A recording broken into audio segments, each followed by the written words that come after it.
ಪೌಲನ್ ಹೇಳ್ತಾನೆ, ರೋಮನಲ್ಲಿರುವ ಸಭೆಯ ವಿಶ್ವಾಸವು ಸಂಪೂರ್ಣ ಲೋಕದಲ್ಲಿಯೂ ಪ್ರಕಟವಾಗುತ್ತಿದೆ ಎಂದು.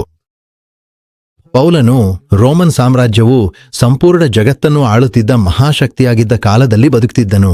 ಆ ದಿನಗಳಲ್ಲಿ ರೋಮನ್ ಸಾಮ್ರಾಟನ್ನು ಸಾಮಾನ್ಯ ವ್ಯಕ್ತಿಯಂತೆ ಅಲ್ಲ, ದೇವತೆಗೂ ಸಮಾನನಾಗಿ ಗೌರವಿಸ್ತಿದ್ರು. ಅವರು ಸಾಮ್ರಾಟನ್ನು ಸ್ವಾಮಿ ಎಂದು ಕರೆಯುತ್ತಿದ್ರು. ದೈನಂದಿನ ಧ್ಯಾನ.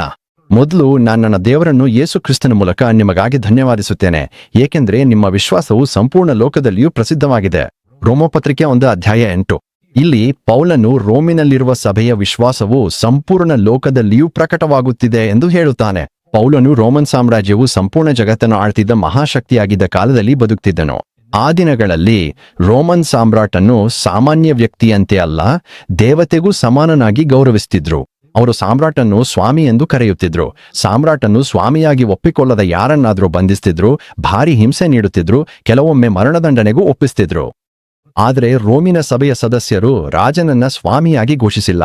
ಅವರು ತಮ್ಮ ವಿಶ್ವಾಸದಲ್ಲಿ ದೃಢವಾಗಿದ್ದು ಹಿಂಸೆಗಳನ್ನು ಸಹಿಸಿದ್ರು. ಆದ್ರಿಂದ ಅವರ ವಿಶ್ವಾಸವು ಎಲ್ಲರಿಗೂ ತಿಳಿಯಿತು.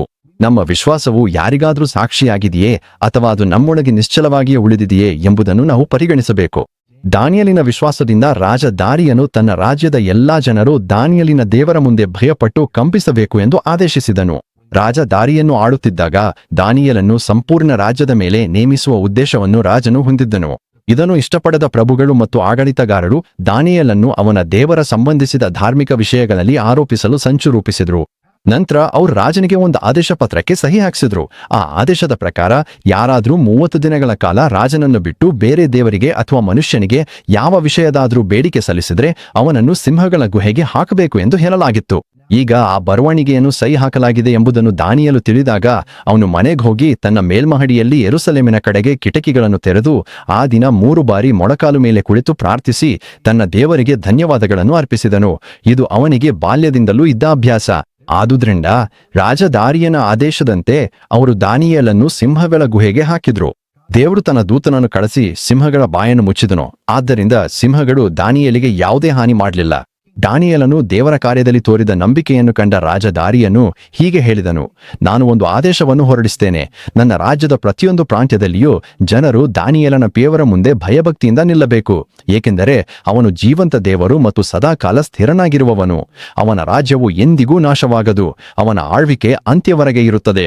ಅವನು ರಕ್ಷಿಸುವನು, ಉದ್ಧರಿಸುವನೂ ಆಗಿದ್ದಾನೆ. ಅವನು ಆಕಾಶದಲ್ಲಿಯೂ ಭೂಮಿಯಲ್ಲಿಯೂ ಅದ್ಭುತಗಳು ಮತ್ತು ಚಿಹ್ನೆಗಳನ್ನು ಮಾಡುತ್ತಾನೆ. ಅವನು ದಾನಿಯೇಲನು ಸಿಂಹಗಳ ಶಕ್ತಿಯಿಂದ ರಕ್ಷಿಸಿದ್ದಾನೆ.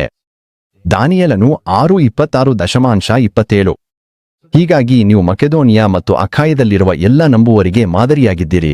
ಯಾಕೆಂದ್ರೆ ನಿಮ್ಮಿಂದ ಪ್ರಭುವಿನ ವಾಕ್ಯವು ಮಕೆದೋನಿಯಾ ಮತ್ತು ಅಖಾಯದಲ್ಲಷ್ಟೇ ಅಲ್ಲ, ಎಲ್ಲೆಡೆಗೂ ಪ್ರತಿಧ್ವನಿಸಿದೆ. ನಿಮ್ ದೇವ್ರ ಮೇಲೆ ನಂಬಿಕೆ ಎಲ್ಲೆಡೆ ಹರಡಿದೆ. ಆದ್ರಿಂದ ನಾವು ಏನನ್ನೂ ಹೇಳಬೇಕಾಗಿಲ್ಲ. ಮೊದಲ ಥೆಸಲೋನಿಕದವರಿಗೆ 1:7-8.